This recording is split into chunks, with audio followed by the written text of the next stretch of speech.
सज्जनों, अब आपको गोदान के फल, कपिला गौ की उत्पत्ति और गोमा हत्मे के विषय में वशिष्ठ सौदा संवाद का वर्णन का कथा सुनाऊंगा। आप सभी को नमस्कार। आप इस कथा को सुनने से पहले इस चैनल को लाइक एंड सब्सक्राइब जरूर करें। भगवान आपकी रक्षा करे। कथा सुनिए। गोदान के फल, कपिला गौ की उत्पत्ति, गो मां हत्मय के विषय में वशिष्ठ सौदा संवाद का वर्णन। युधिष्ठिर ने कहा, भारत, आप गोदान के उत्तम गुणों का फिर से वर्णन कीजिए। आपके मुंह से इस अमृतमय उपदेश को सुनते सुनते मुझे तृप्ति नहीं होती। भीष्म जी ने कहा, बेटा, वात्सल्य गुण से युक्त एवं उत्तम लक्षण वाले जवान गाय को वस्त्र उड़ाकर ब्राह्मणों को दान करने से मनुष्य संपूर्ण पापों से मुक्त हो जाता है और उससे असुर नामक अंधकारमय लोगों नरकों में नहीं जाना पड़ता।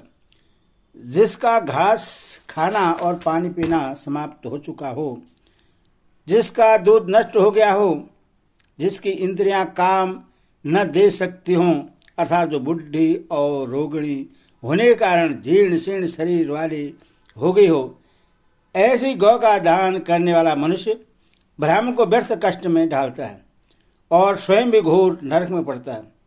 क्रोध करने वाली, मरकही, रुगड़ा, दुबली पतली तथा जिसका दाम न चुकाया गया हो, ऐसी गौ का दान करना कदापि उचित नहीं है। हष्टपुष्ट, सीधी, सुलक्षण, जवान एवं उत्तम गंध वाली गौ की सभी लोग प्रशंसा करते हैं। जैसे नदियों में गंगा श्रेष्ठ है, वैसे गौ में कपिला गौ उत्तम मानी गई है। युधिष्ठिर ने पूछा, पितामह, किसी भी रंग की गौ का दान किया जाए, गौदान तो एक सा ही होगा। फिर सत्पुरुषों ने कपिला गौ की ही अधिक प्रशंसा क्यों की है? मैं कपिला के महान प्रभाव को विशेष रूप से सुनना चाहता हूँ। भीष्म जी ने कहा, बेटा, मैंने बड़े बुढ़ों के मुँह से रोहिणी कपिला गौ की उत्पत्ति का जो प्राचीन वृत्तांत सुना है, वह सब तुम्हें बता रहा हूँ। सृष्टि के प्रारंभ में ब्रह्मा जी ने दक्ष प्रजापति को आज्ञा दी कि तुम प्रजा को उत्पन्न करो, किंतु दक्ष प्रजापति ने प्रजाओं की भलाई के लिए सबसे पहले उनकी आजीविका का उपाय निर्धारित किया। उसके बाद उन्होंने प्रजा को उत्पन्न किया। उत्पन्न होते ही समस्त जीव जीविका के लिए कोलाहल करने लगे। जैसे भूखे प्यासे बालक अपने माँ बाप के पास दौड़े जाते हैं, उसी प्रकार समस्त प्रजा जीविका दाता दक्ष के पास गई। प्रजाजनों की इस स्थिति पर मन ही मन विचार करके प्रजापति ने उनकी रक्षा के लिए अमृत का पान किया। अमृत पीकर जब वे पूर्ण तृप्त हो गए तो उनके मुख से सुरभित मनोहर सुगंध निकलने लगी। उस सुरभि गंध से सुरभि गौ प्रकट हुई, जिससे प्रजापति ने अपने मुख से उत्पन्न होने वाली पुत्री के रूप में देखा। सुरभि ने भी बहुत सी कपिला गौएं उत्पन्न की, जो प्रजा की माता के समान थी और जिनका रंग कुंदन की भांति दमक रहा था। वे सब गौएं प्रजा की आजीविका थी। जैसे नदियों की लहरों से फैन उत्पन्न होता है, उसी प्रकार चारों ओर दूध की धारा बहती हुई अमृत के समान होने वाली उन गौओं के दूध से फैन उठने लगा। एक दिन की बात है, भगवान शंकर पृथ्वी पर खड़े थे। उसी समय सुरभि के एक बछड़े के मुंह से फैन निकलकर उनके मस्तक पर गिर पड़ा। इससे वे कुपित हो उठे और अपनी ललाट अग्नि की ज्वाला से मानो रोहिणी गौ को भस्म कर डालेंगे। इस तरह उसकी ओर देखने लगे। रुद्र का वह भयंकर तेज जिन जिन कपिलाओं पर पड़ा उनके रंग नाना प्रकार के हो गए, किंतु जो वहां से भागकर चंद्रमा की शरण में चली गई उनका रंग नहीं बदला। वे जैसे उत्पन्न हुई थी वैसे ही रह गई। तब प्रजापति ने महादेव जी को कुपित देकर कहा, प्रभु आपके ऊपर अमृत का छींटा पड़ा है। गौ का दूध बछड़ों के पीने से जूठा नहीं होता। जैसे चंद्रमा अमृत का संग्रह करके फिर उससे वर्षा देते हैं, उसी प्रकार वे रोहिणी गौएं भी अमृत से उत्पन्न दूध देती हैं। जैसे वायु, अग्नि, सुवर्ण, समुद्र तथा देवताओं का पिया हुआ अमृत, इनमें उच्छिष्ट का दोष नहीं होता, वैसे ही बछड़ों को पिलाई हुई गौ भी दूषित नहीं मानी जाती। तात्पर्य यह कि दूध पीते समय बछड़े के मुंह से गिरा हुआ झाग अशुद्ध नहीं माना गया। ये गौएं अपने दूध और घी से संपूर्ण जगत का पालन करेंगी। सब लोग इनके अमृतमय दूध को पीना चाहते हैं। ऐसा कहकर प्रजापति दक्ष ने महादेव जी को बहुत सी गौएं और एक बैल भेंट किए तथा इसी उपाय से उनके चित्त को शांत किया। महादेव जी ने भी प्रसन्न होकर उस वृक्ष को अपना वाहन बनाया और उसी के चिन्ह से अपनी ध्वजा सुशोभित की। इसी से उनका नाम वृक्षध्वज प्रसिद्ध हुआ। तदंतर देवताओं ने महादेव जी को पशुओं का राजा पशुपति बना दिया और गौओं के बीच में उनका नाम वृषभांक रख दिया। इस प्रकार कपिला गौ अत्यंत तेजस्विनी और शांत वर्ण वाली है। इसी से उनको दान में सब गौओं से प्रथम स्थान दिया गया है। गौएं संसार की सर्वश्रेष्ठ वस्तु हैं। वे जगत को जीवन देने वाली हैं। भगवान शंकर सदा उनके साथ रहते हैं। वे चंद्रमा से निकली हुई अमृत से उत्पन्न हुई है तथा शांत पवित्र समस्त कामनाएं पूर्ण करने वाली और जगत को प्राणदान करने वाली हैं। अथवा गौदान करने वाला मनुष्य संपूर्ण कामनाओं का दाता माना जाता है। अपवित्र मनुष्य भी यदि गौओं की उत्पत्ति से संबंध रखने वाली इस उत्तम कथा का पाठ करता है तो कलयुग के दोषों से मुक्त हो जाता है और उससे पुत्र,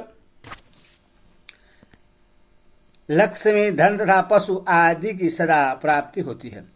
राजन, गोदान करने वाले को हव्य, कव्य, तर्पण और शांति कर्म का फल तथा वाहन, वस्त्र एवं बालकों और वृद्धों को संतोष प्राप्त होता है। इस प्रकार वे सब गोदान के गुण हैं। वैशंपायन जी कहते हैं, जन्मेजय, भीष्म जी की बातें सुनकर राजा युधिष्ठिर और उनके भाइयों ने उत्तम ब्राह्मणों को सोने के समान रंग वाले बैल तथा उत्तम गौएं दान की। भीष्म जी कहते हैं, धर्मराज, इक्ष्वाकु वंश में एक सौदास नाम के राजा थे। एक बार उन्होंने ब्रह्मा जी के पुत्र महर्षि वशिष्ठ को प्रणाम करके पूछा, भगवान, तीनों लोकों में ऐसी पवित्र वस्तु कौन है जिसका नाम लेने मात्र से मनुष्य को सदा उत्तम पुण्य की प्राप्ति हो सके। तब महर्षि वशिष्ठ ने गौओं को नमस्कार करके इस प्रकार कहना आरंभ किया, राजन, गौओं के शरीर से अनेकों प्रकार की मनोरम सुगंध निकलती रहती है। बहुत तेरी गौएं गुल के समान गंध वाली होती हैं। गौएं प्राणियों का आधार तथा कल्याण की निधि हैं। भूत और भविष्य गौओं के ही हाथ में है। वे ही सदा रहने वाली पुष्टि का कारण तथा लक्ष्मी की जड़ है। गौओं की सेवा में जो कुछ दिया जाता है उसका फल अक्षय होता है। अन्न गौओं से उत्पन्न होता है। देवताओं को उत्तम भविष्य घृत गौवें देती हैं तथा स्वाहाकार देव यज्ञ और वष्ट्रकार इंद्र यज्ञ भी सदा गौं पर ही अविलंबित है। गौवें ही यज्ञ का फल देने वाली हैं। उन्हीं में यज्ञों की प्रतिष्ठा है। ऋषियों को प्रातःकाल और सायंकाल में होम के समय गौवें ही हवन के योग्य घृत आदि पदार्थ देती हैं। जो लोग दूध देने वाली गौ दान करते हैं वे अपने समस्त संकटों और पापों से पार हो जाते हैं। जिसके पास 10 गौवें हों वह एक गौ दान करे।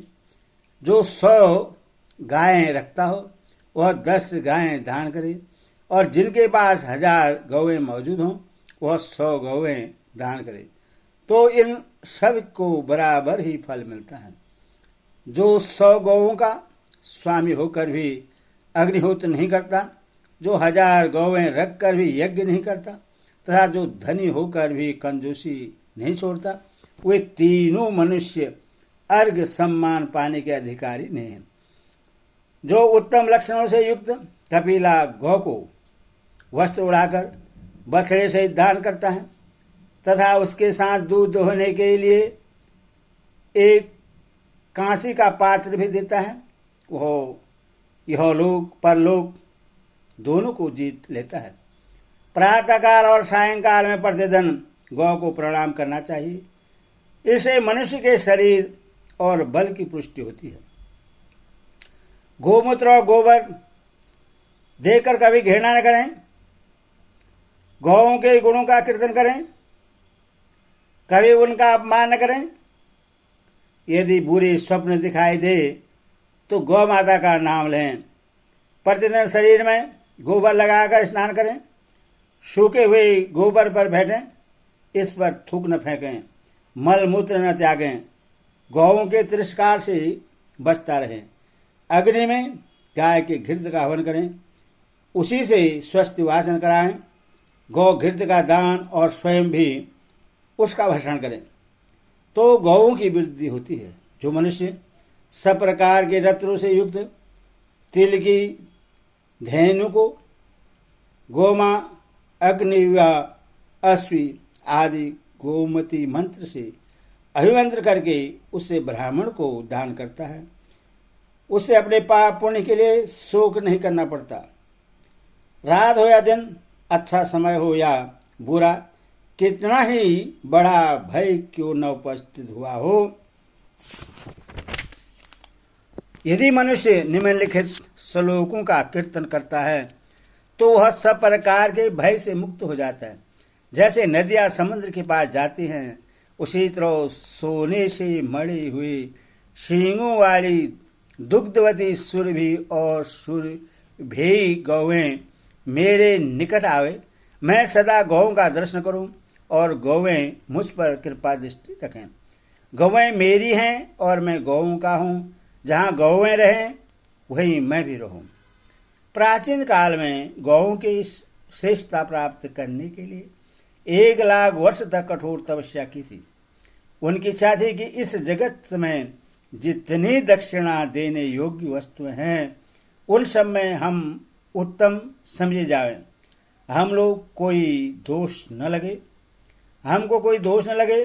मनुष्य हमारे गोबर से स्नान करने पर सदा ही पवित्र हो। देवता और मानव पवित्रता के लिए हमेशा हमारे गोबर का उपयोग करें। समस्त चराचर प्राणी हमारे गोबर से पवित्र हो जाएं और हमारा दान करने वाले मनुष्य को हमारा ही उत्तम गोलोक प्राप्त हो।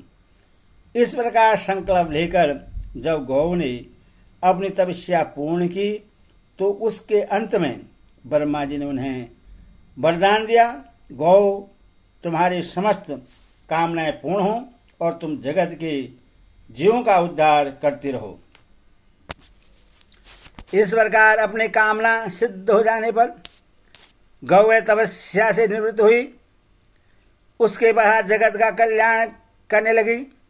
इसीलिए वे महान सौभाग्यशालिनी गौएं परम पवित्र मानी जाती हैं। वे समस्त प्राणियों से श्रेष्ठ एवं वंदनीय हैं। जो मनुष्य दूध देने वाली सुलक्षणा कबीला गौ को वस्त्र उड़ाकर कबील रंग से बछड़े सहित दान करता है। वह ब्रह्मलोक में सम्मानित होता है। सदा गोदान में अनुराग रखने वाला पुरुष सूर्य के समान दीप्तिमान विमान में बैठकर मेघ मंडल को भेजता हुआ स्वर्ग में जाकर सुशोभित होता है। गौ के शरीर में जितने रोए होते हैं उतने वर्षों तक वह स्वर्ग लोक में सत्कार पूर्वक रहता है और पूर्ण क्षीण होने पर जब स्वर्ग से नीचे उतरता है तो उस मनुष्य लोक में आकर संपन्न घर में जन्म लेता है। मनुष्य को चाहे कि सवेरे और सायंकाल आचमन करके इस प्रकार जप करें। घी और दूध देने वाली, घी की उत्पत्ति का आधार, घी को प्रकट करने वाली, घी की नदी तथा घी की भंवर रूप गौएं मेरे घर में सदा निवास करें। मेरे आगे पीछे और चारों ओर गौएं मौजूद हैं। मैं गौओं के बीच में ही निवास करूं। इस प्रकार प्रतिदिन जप करने से मनुष्य के दिन भर के पाप नष्ट हो जाते हैं। गोदान करने वाला मनुष्य अपने माता और पिता की 10 पीढ़ियों को पवित्र करके उन्हें पुण्यमय लोकों में भेजता है। जो गाय के बराबर तिल की गाय बनाकर उसका दान करता है तथा जो जल का दान करता है उससे यमलोक में कोई यातना नहीं भोगनी पड़ती। गौ सबसे अधिक पवित्र, जगत की प्रतिष्ठा और देवताओं की माता है। उसका स्पर्श और उसकी प्रदक्षिणा करें तथा उत्तम समय देकर सुपात्र ब्राह्मण को उसका दान करें। जो बड़े बड़े सींगों वाली कपिला धेनु को बछड़े, कांसी की दोहनी और वस्त्र से दान करता है वह मनुष्य यमराज की दुर्गम सभा में निर्भय होकर प्रवेश करता है। गोदान से बढ़कर कोई पवित्र दान नहीं है और गोदान के फल से श्रेष्ठ अन्य कोई फल नहीं है। संसार में गौ से बढ़कर दूसरा कोई उत्कृष्ट प्राणी नहीं है। जिसने ये समस्त चराचर जगत को व्याप्त कर रखा है उस भूत और भविष्य की माता गौ को मैं मस्तक झुकाकर प्रणाम करता हूँ। राजन, यह मैंने तुमसे गौओं के गुणों का दिग्दर्शन मात्र कराया है। गौओं के दान से बढ़कर इस संसार में दूसरा कोई दान नहीं है तथा उनके समान दूसरा कोई सहारा भी नहीं है। भीष्म जी कहते हैं, महर्षि वशिष्ठ के ये वचन सुनकर भूमिदान करने वाले महात्मा राजा सौदास ने उस पर विचार किया और उसे सर्वदा उत्तम जानकर ब्राह्मणों को बहुत सी गौएं दान दी। इससे उन्हें उत्तम लोगों की प्राप्ति हुई। वो गौ माता बोल के संग नहीं हाल हाल की जय।